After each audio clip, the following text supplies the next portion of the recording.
देखिए एंटोनिम और साइनोनिम की पूरी सीरीज चलाई जा रही है और ये चैप्टर नंबर 7 है, यानी कि चैप्टर 6 तक ऑलरेडी अपलोड कर दिया गया है।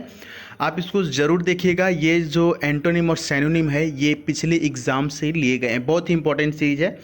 चलिए देखते हैं। आज पहला जो आपके सामने वर्ड है इसका आपको साइनोनिम बताना है। जैसा कि आपको पता है कि पहले 5 जो वर्ड दिए जाते हैं उनका आपको साइनोनिम बताना होता है, बाकी के जो 5 होते हैं उनका एंटोनिम बताना होता है। पहला वर्ड जो लिखा गया है जेल, जेल का मतलब होता है बंदी गृह, और इसका ऑप्शन नंबर सी हो जाएगा जेल, यानी कि इसका भी मतलब होता है बंदी गृह। आप देख सकते हैं ये बहुत ही इंपॉर्टेंट है, और यदि आप इसको नहीं जानते होंगे तो बिल्कुल कंफ्यूज होंगे, लेकिन है ये बहुत आसान। चलिए अगले वर्ड की तरफ बढ़ते हैं। अगला है लोदिंग। लोदिंग का मतलब होता है घृणा करना। तो घृणा करना का साइनोनिम आपके सामने दिख रहा होगा ऑप्शन नंबर सी में। हेटर्ड का भी मतलब होता है घृणा करना या नफरत करने वाला या घृणा करने वाला। ठीक है, ये जो पहला वर्ड था इसको ध्यान दीजिएगा, इसको जेल ही पढ़ते हैं, GAOL। ठीक है, चलिए अगले वर्ड की तरफ बढ़ते हैं। तीसरा जो आपके सामने दिया हुआ है यहाँ पर लिखा हुआ है प्रैग्मैटिक। प्रैग्मैटिक का मतलब होता है प्रैक्टिकल। प्रैग्मैटिक का मतलब क्या होता है? प्रैक्टिकल। ऑप्शन नंबर डी सही हो जाएगा। अगला आपके सामने वर्ड है नोशन। नोशन का मतलब क्या होता है डियर स्टूडेंट?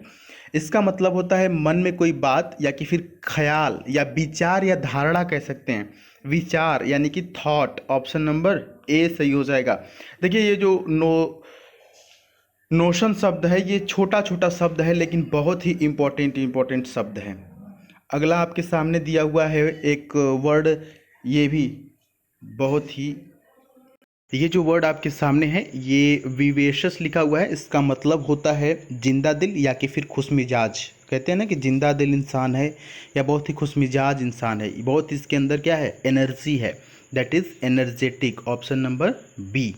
चलिए आगे के जो 5 वर्ड आपको मिलेंगे उसका आपको एंटोनिम बताना होगा।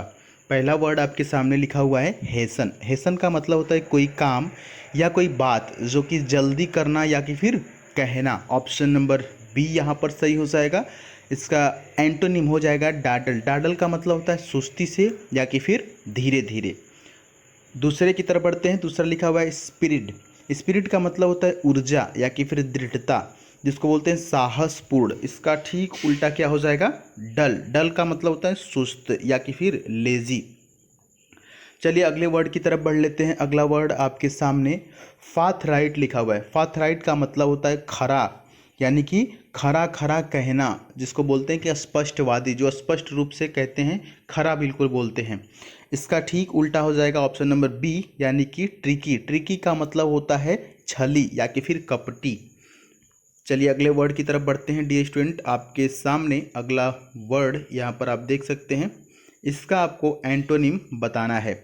यहाँ पर वर्ड लिखा गया है एंटैगनिज्म। एंटैगनिज्म का मतलब होता है घृणा व विरोध की भावना। घृणा की भावना या कि फिर विरोध की भावना। तो यहाँ पर जो सही ऑप्शन है वो ऑप्शन नंबर ए है। यहाँ पर लिखा हुआ है कार्डियलिटी।